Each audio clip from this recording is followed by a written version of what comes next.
Do your thing. Do your thing. Bill is going to do his thing.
Should we move on? Okay. Good morning. Morning. Hey, hymn number 1, 1040. This is the opening hymn. You only need the teal book this morning. 101 or 1040, hush. Podcast there is 2 minutes slower. Oh. Sorry about this. Okay.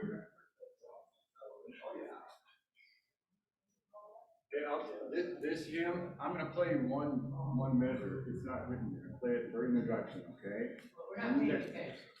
Pay attention. Here's the measure I'm going to play for you. This will get it started. Okay.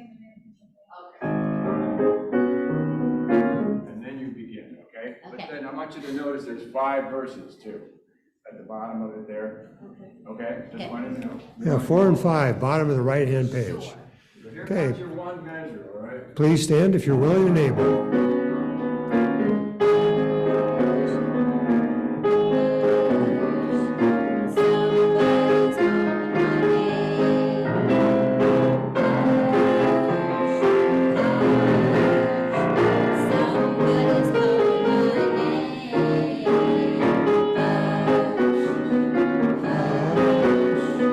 Somebody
Thank you. Have a seat. That was interesting. Bill, you were right. I thought it was good. It actually was. I applaud you guys. Okay, I was somewhere out there. I have no idea where I was. Okay. Good morning. I am Ken Willingham. I am your worship leader this morning, which you probably already noticed. Ours is a welcoming community where we find connection and meaning, a sharing community where our joys are amplified, a caring community where our sorrows are lessened. We also welcome guests from Facebook Live and our Zoom audience. If anyone's out there, we have a few. All are welcome here. We welcome everyone, regardless of your race, your creed, your color, your social level, economic status, gender identity, whomever you are. Do we have any visitors this morning? We do. Would you mind standing and just identify yourself and where you're from? My name is Austin Trumpauer, born in Virginia, raised in Evansville, and South Healer, and already connected with Postlude. Very good, thank you. Now we can greet you properly in a few minutes. Do we have any online visitors? We do not. Okay. Are there any church announcements? You have a church announcement. I'll just do it from up here, I guess. We have a circle supper coming up in September. Next week, the box will be available for you to put your name in if you are interested in attending and or hosting. I hope that several of you sign up. We will not have a friends' night out in September because we're doing the circle supper, so watch for that. Also, don't forget that the 30th of August is Mary Jane's 101st birthday. We'll be sending her a card and flowers, but if you want to send her anything individually, you can talk to probably Chris or Tina or Ben would be the best people to know her address and so on. But we'll get it to you if you're interested. Thank you.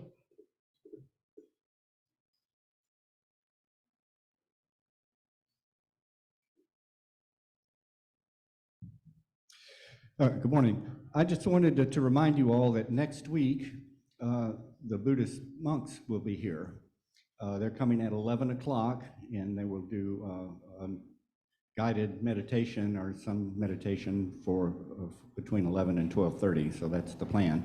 We will have service at 10, but it will be an abbreviated service. My plan is for it to be done by 11:45, so we'll be finished, and when the monks come at 11, this will be their space. So I hope if you can stay. I'm really honored and touched that the people in charge would consider us one of the places that they would be. But I just wanted to remind you that next Sunday will be a little different. So change is good.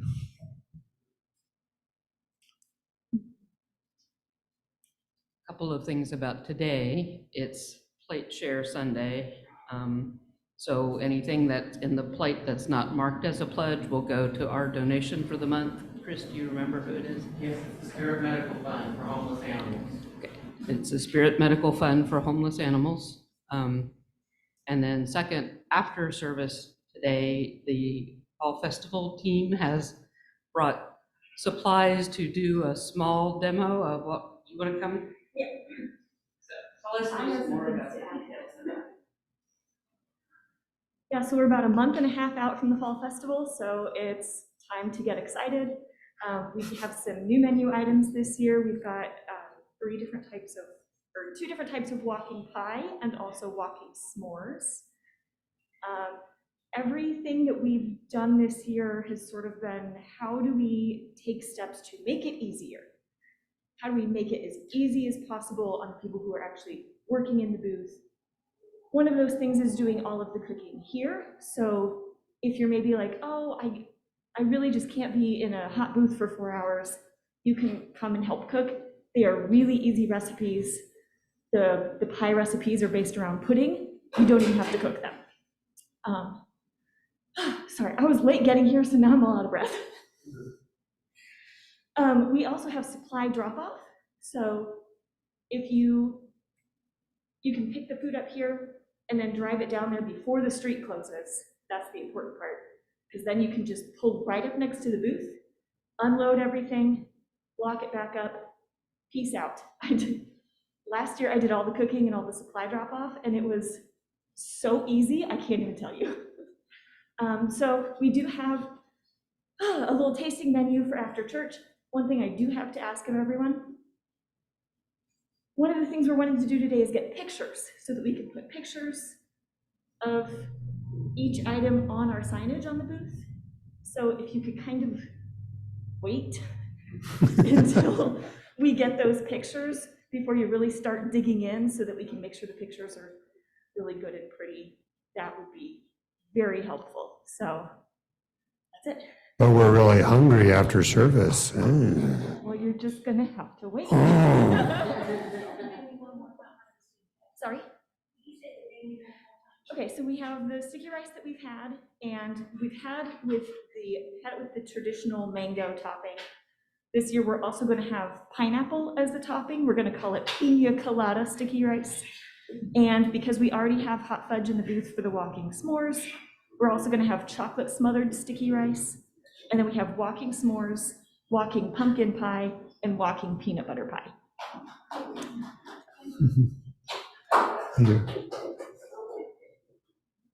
I'd like to announce Wednesday's upcoming event, sponsored by Unity and held in this beautiful space by you guys. Thank you so much. Journey Within Sound Bath that I will personally be hosting.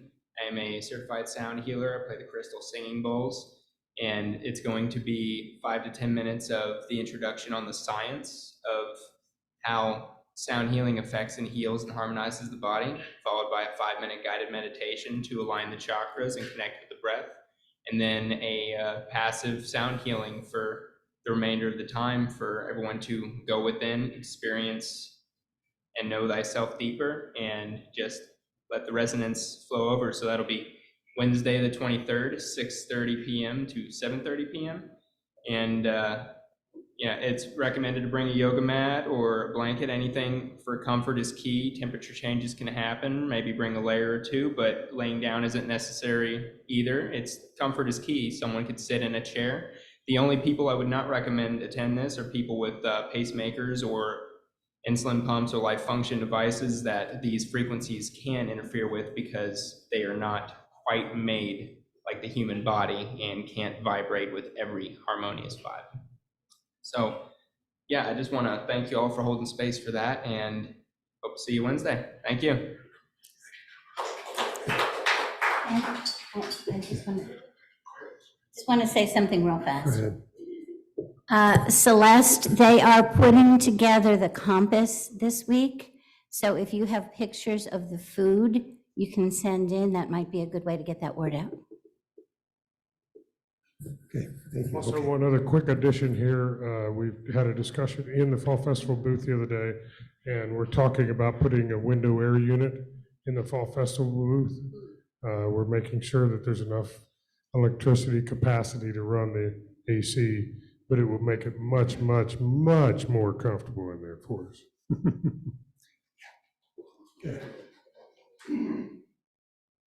Okay, that appears to be it. So each week we spend a few minutes stepping across the aisle to greet and welcome each other this fine day, and I will hit the gong when it's time to return to your seat. Go for it. Okay.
Beautiful as usual.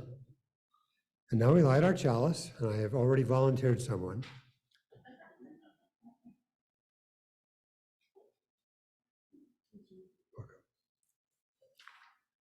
For the gift of this day and our community of spiritual nurture and compassion, we give thanks. We light this chalice as a symbol of our faith. May our many sparks meet and merge in communion of heart and soul.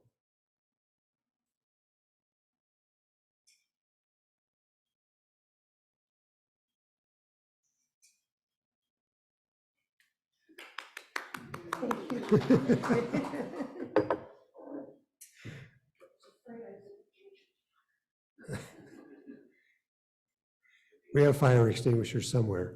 We're good. Well, I hope you had the opportunity to meet someone new this morning, and I certainly hope to meet all our first-time guests, all one of them, this morning after the service. So what we're going to do now is take our offering. What was the offering for this morning? It was Spirit, okay. Sharon was a dog that was set on fire in Westland Park. Oh, The money was saved, the money was collected to help her. So now I had a dog from Spirit Medical Fund saved. So this is for dogs who are given a second chance, normally within euthanized. okay, so there was a dog in Westland Park that was set on fire. And this charity was established to handle the wounds of that dog and to help other dogs. And did you say something about how that dog is now? Well, she lived to be 16 until she passed away. Okay, lived to be 16 years old after being set on fire and passed away a couple of years ago. May I have 2 volunteers, please, to take the offering?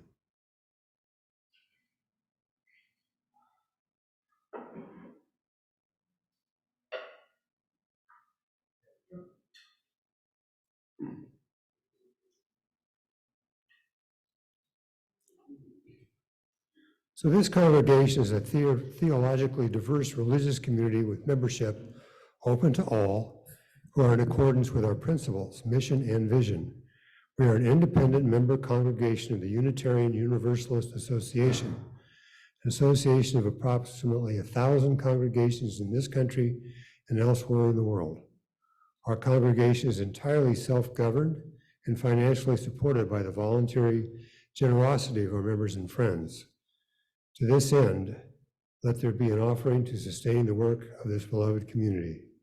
And thank you very much for your generosity this morning.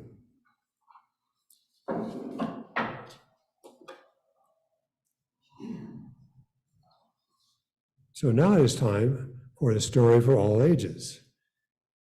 Children of all ages, please come forward if you choose to, or ignore me if you don't. It got short.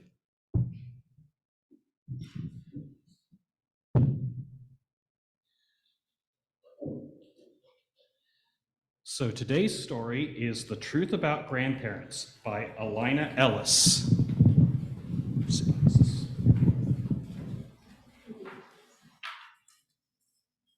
My grandparents are really old. They have wrinkly faces and a little bit of hair and funny teeth. I've been hearing lots of strange things about old people. Some people say they are not much fun. They say that grandparents are slow and clumsy.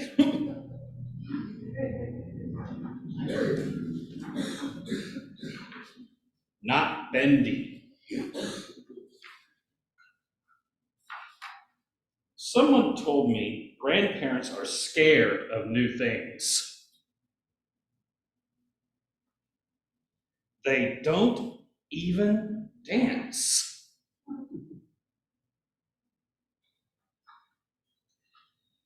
And they definitely don't care for romance.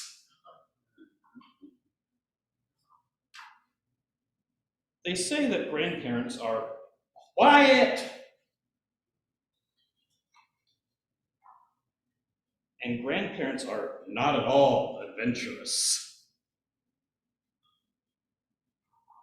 But I know the truth about grandparents. Grandparents are amazing.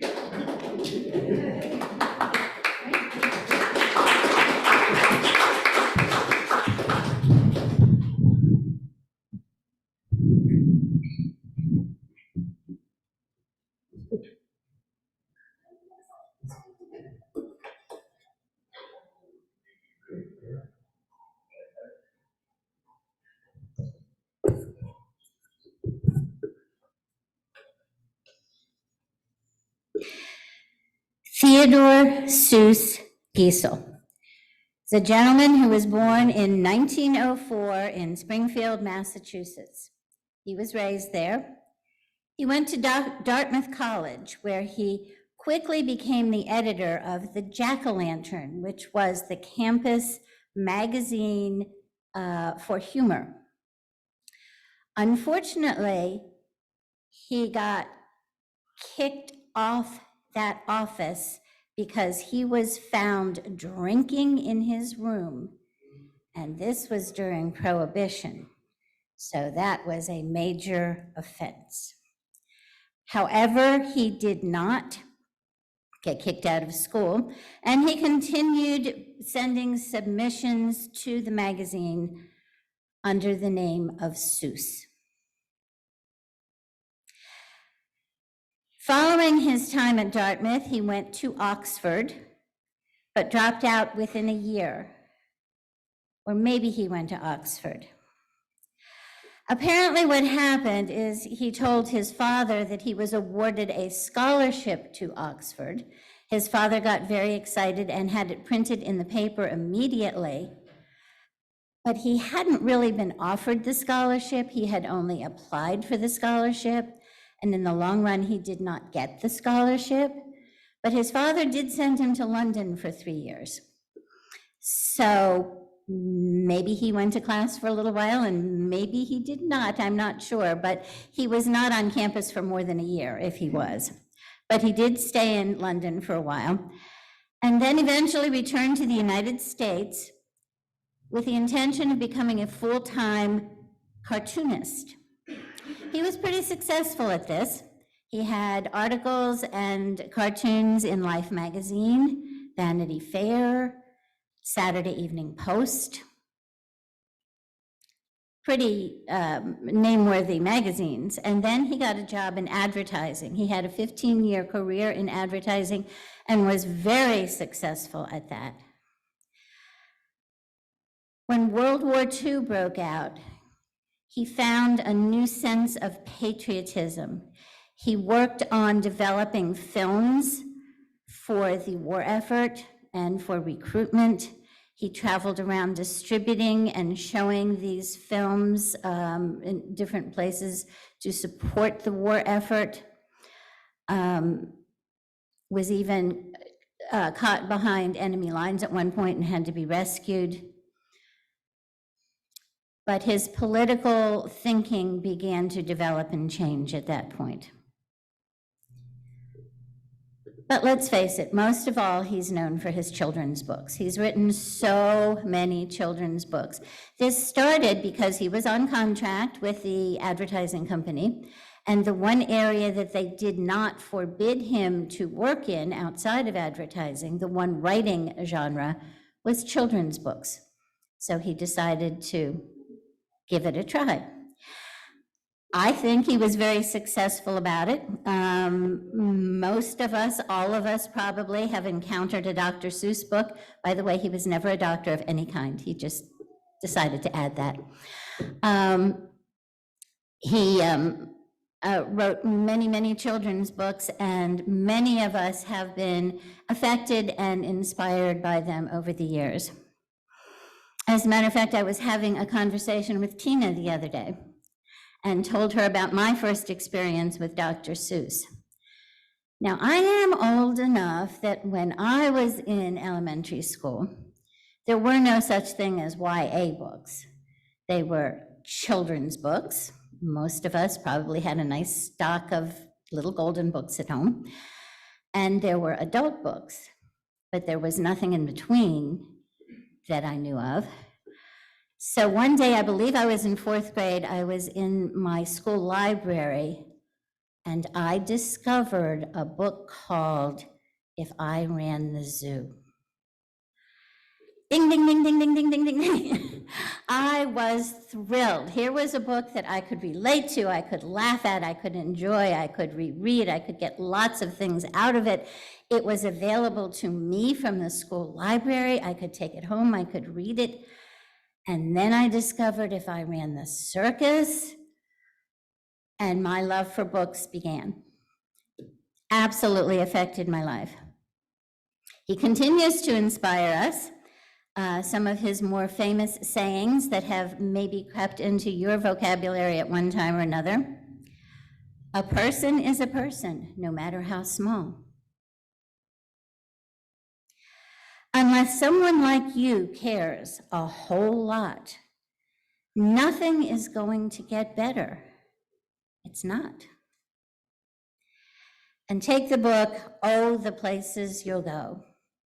Now, I don't know about you, but I have bought that book as a present for many, many people. Little children starting school, high school graduates, people starting a new education venture, people buying a new house or starting a new job or changing their lives.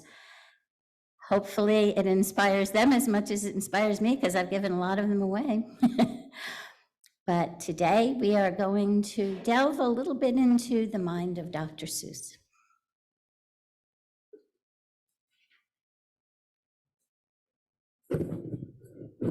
Thank you, Sharon. When we take a few moments each week to reflect on our joys and our sorrows and acknowledge the mutual support of our community, if you would like, you may come forward, take a pebble from the clear bowl and place it into the bowl of water to acknowledge the rippling effect of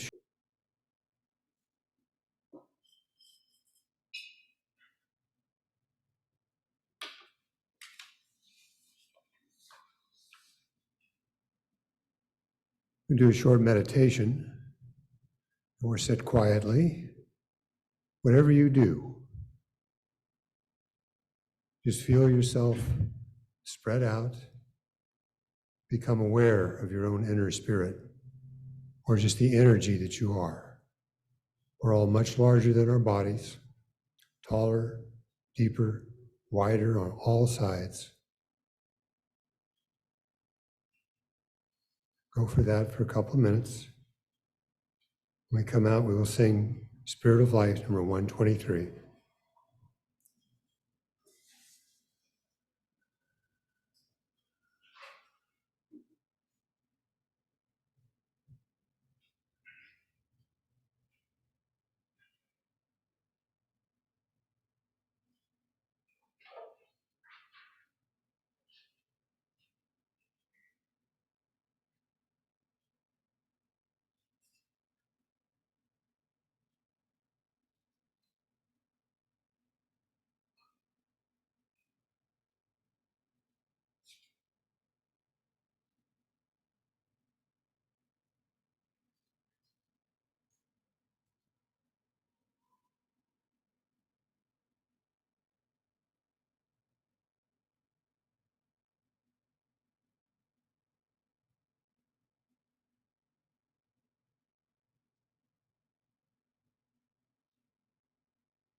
Spirit of life,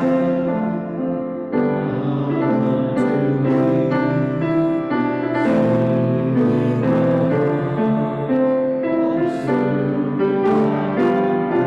of soul, rise in the sea.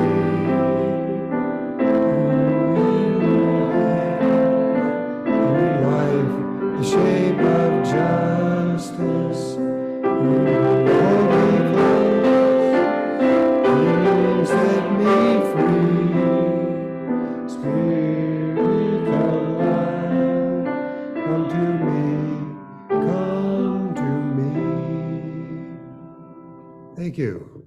Now Sharon will do the message.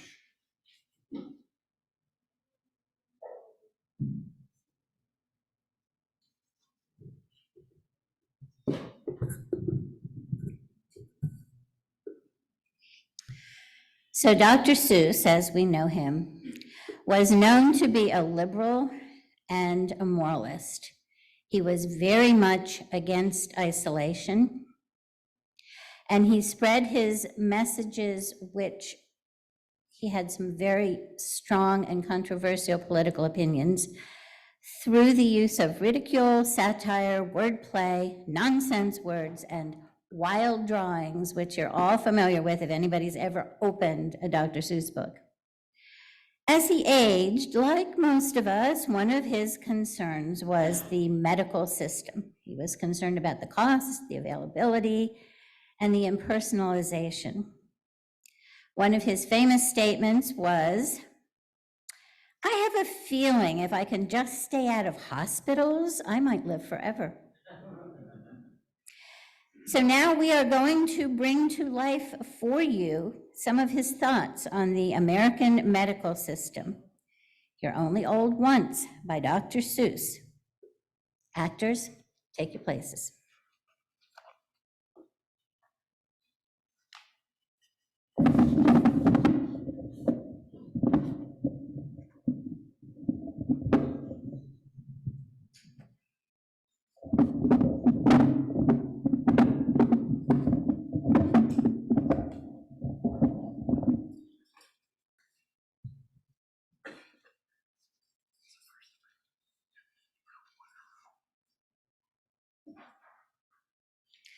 One day you will read in the National Geographic of a faraway land with no smelly, bad traffic.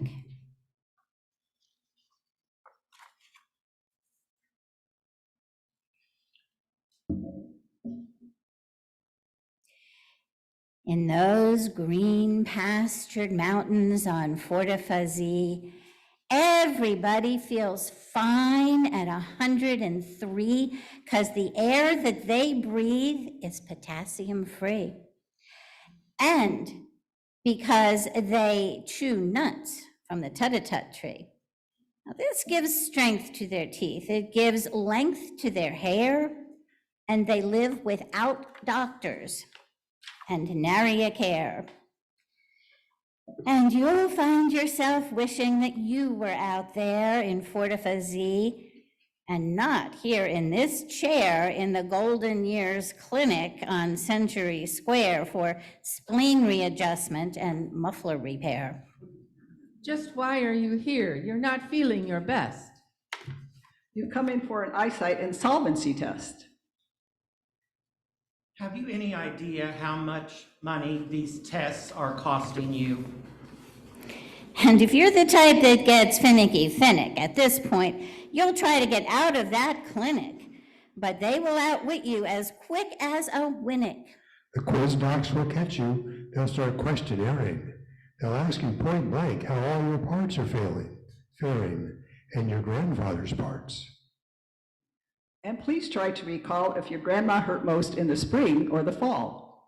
Did your cousins have dreadful wild nightmares at night? Did they suffer such ailments as bus driver's plight, chimney sweep stupor, or prune picker's plight?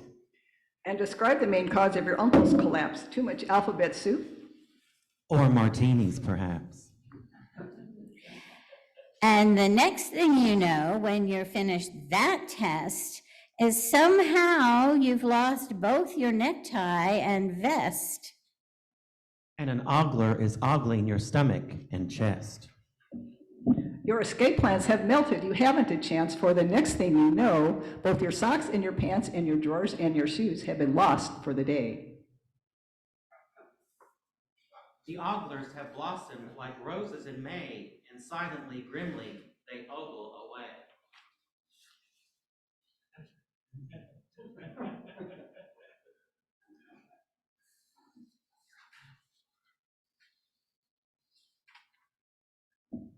What those oglers have learned, they're not ready to tell. Clinicians don't spout their opinions pell-mell. So you're back with the vestibule fish for a spell. Norval won't bring you much comfort, you know, but he's quite sympathetic as clinic fish go.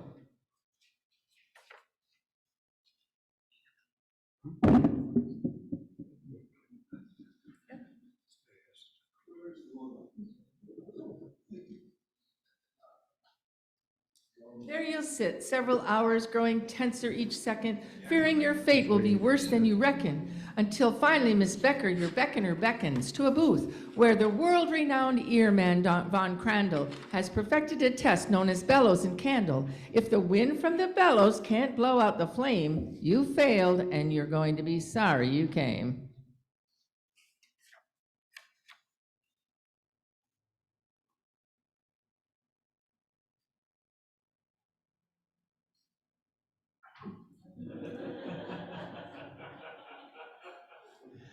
You'll be told that your hearing so murky and muddy, your case calls for special intensified study. They'll test you with noises from far and from near, and you'll get a black mark for the ones you can't hear. Then they'll say, My dear fellow, you're deafer than most, but there's hope since you're not quite as deaf as a post. Well, study your symptoms. We'll give you a call. In the meantime, go back and sit down in the hall. So you'll find yourself talking to Norval once more, and Norval will think you're a bit of a bore because Norval has heard the same stories before. To this fish you'll become a plain pain in the neck while you wait once again for Miss Becker to beck. but Miss Becker won't come.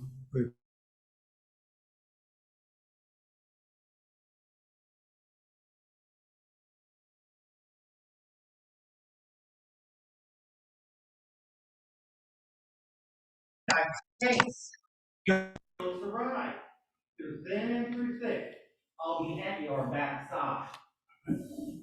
Dear Weldon will show you great sights as you go. Right now you are riding down Stethoscope Row. And I know that like all our top patients, you're hoping to get yourself stuffed with some fine first-class scoping. So I'm sure you'll be simply delighted to hear that in the Internal Organs Olympic last year, Dr. Schmidt, Smuts, Sinatra, Sylvester, and Franz won 15 gold medals, 9 silver, 6 bronze. For the moment, however, we'll bypass this bunch. There's plenty of time to see them after lunch. You must see Dr. Pollen, our allergy whiz, who knows every sniffle and itch that there is. Dr. Pollen will find as he works on your case if the powder's wrong on your stepsister's face. He will check her reactions to thumbtacks and glue, catcher's mitts, leaf mold, and cardigans too, nasturtiums and marble cake, white and blue chalks, anthracite coal, and the feathers of hawks. Also corn on the cob, also buffalo grease, and how you racked when you're stared at by geese. He'll take copious notes, and then I'll hazard a guess that he'll send you downstairs to see Dr. Van Ness. Van Ness has enjoyed a high rate of success in his pioneer work in the study of stress.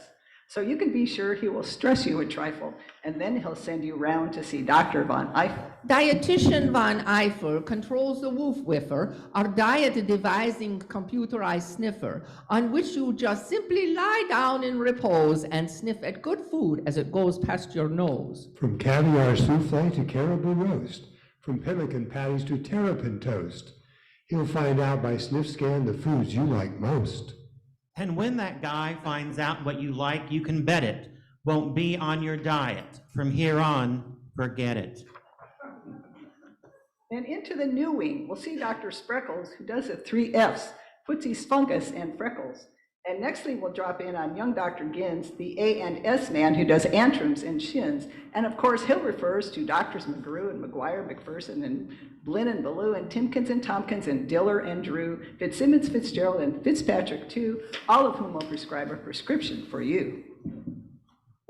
For your pill drill, you'll go to room 663, where a voice will instruct you. Repeat after me. The small white pill is what I munch at breakfast and right after lunch. I take the pill that's Kelly Green before each meal and in between. Those Loganberry colored pills I take for early morning chills. I take the pill with zebra stripes to cure my early evening gripes. These orange tinted ones, of course, I take to cure my Charlie horse. I take 3 blues at 8:30 to slow my exhalation rate. On alternate nights at 9 p.m., I swallow Pinkies, 4 of them. The reds, which make my eyebrows strong, I eat like popcorn all day long. The speckled browns are what I keep beside my bed to help me sleep. This long, flat one is what I take if I should die before I wake. When at last we are sure you've been properly pilled, then a few paper forms must be properly filled, so that you and your heirs may be properly billed.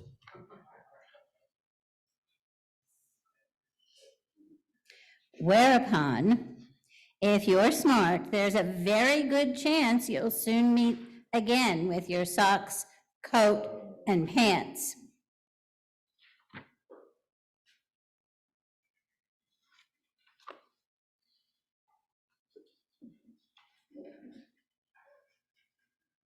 And you'll know once your necktie is back under your chin.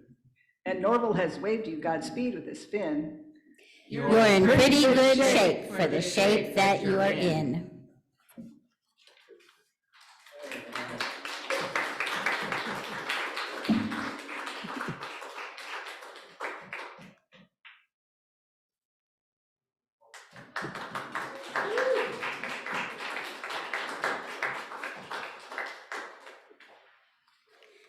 Thank you.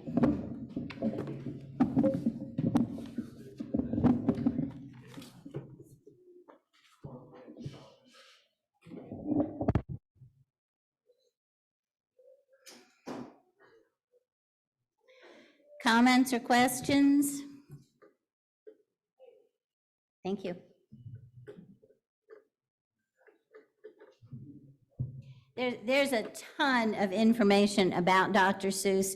If you are really interested in his life, I recommend you do a little more research, because he was a fascinating man and very controversial politically and philosophically, as well as a joy to read. So I recommend it.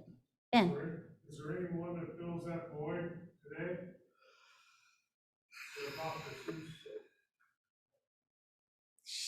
Shel Silverstein somewhat, I would say.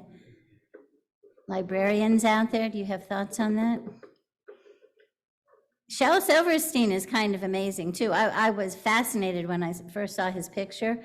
I thought he was this, happy-go-lucky guy, and he's this large African American who used to write for porno magazines. So it was a little bit of a surprise, but he writes delightful poetry, similar thought pattern that kids can relate to. David?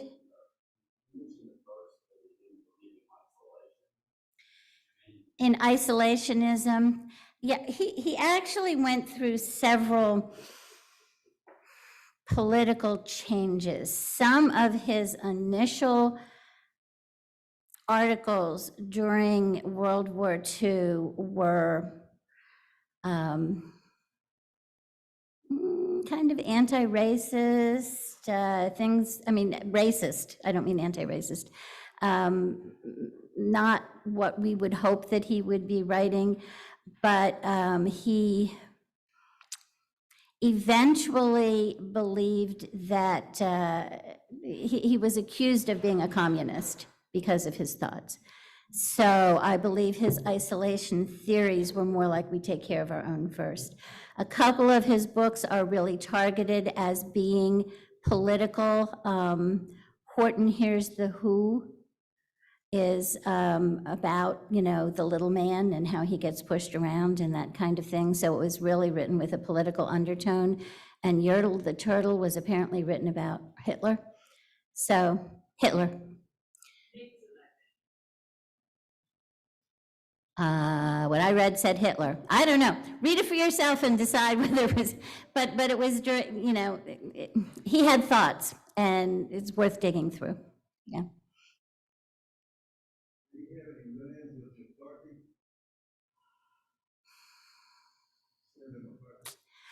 I'm not aware, and maybe someone out there knows, I'm not aware of his being, arrested or blackballed or anything. He was certainly watched carefully, and a lot of people thought that he was, maybe his books should be banned. I don't know, that maybe they weren't good for us, but I'm not aware of any.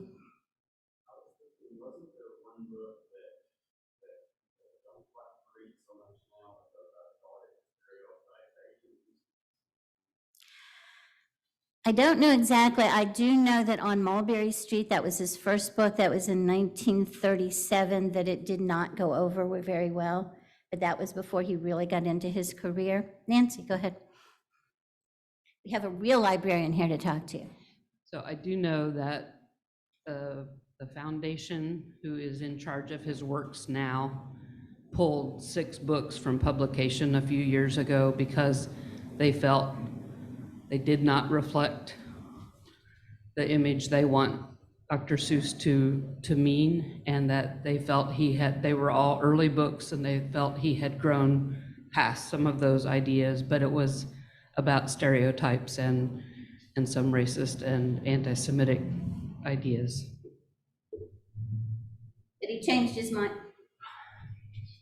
He really changed on all those things, and the thrust of his books later on became anti-bully, be kind to people, save the environment, that sort of thing.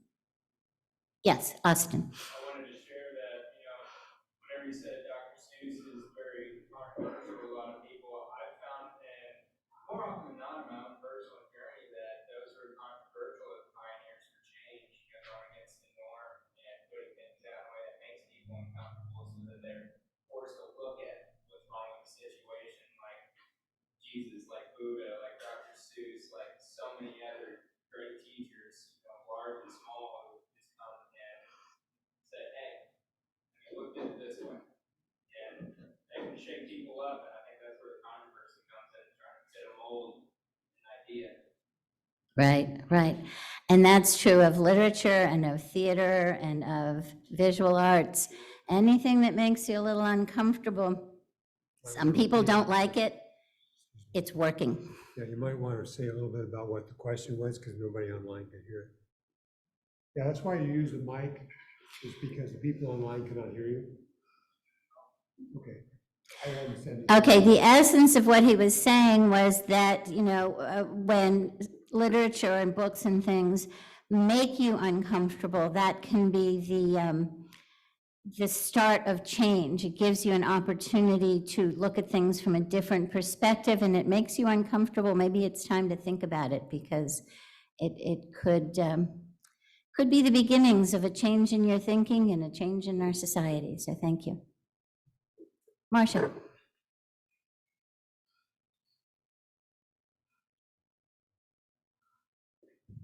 See if I can get down without killing myself.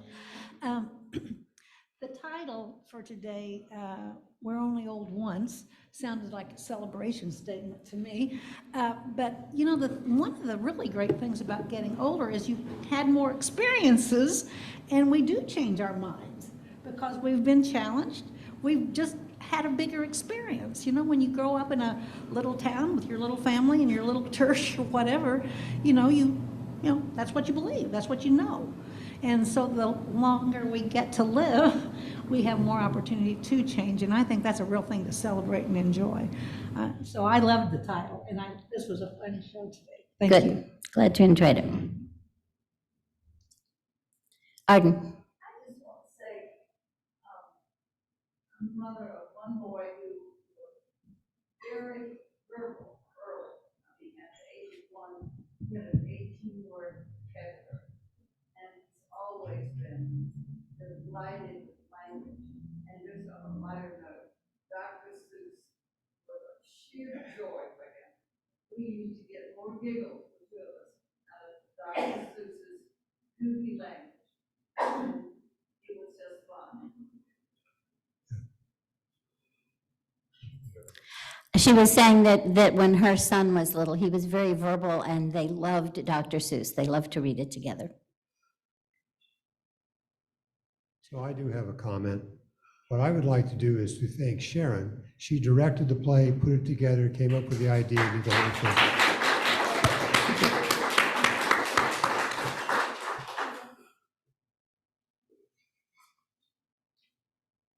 Thank you, Sharon. So the closing hymn is number 1007. There's a river flowing in my soul. Oops. I'll bring the mic back up here. Number 1007, there's a river flowing in my soul. Stand if you're willing and able.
Now we will extinguish the chalice. The words are in your order of service.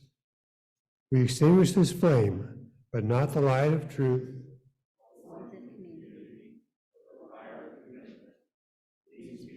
Our hearts until we are together again. Now Sharon will do the closing words. Sadly, Dr. Seuss was not able to stay out of hospitals. He died in 1991 of cancer. And when asked on his deathbed if he had any last words, he said, "Let me think." The only other final words I have are a thank you to the cast. They gave up a couple of evenings to rehearse for us. I appreciate Chris and Deborah and Joel and Barbara and Ken for their time and dedication, and thank you, thank you. Hopefully, we gave you a few words to think about, maybe not on your deathbed, but to think. Thank you. Okay. And go in peace and harmony, and may your living bless the world.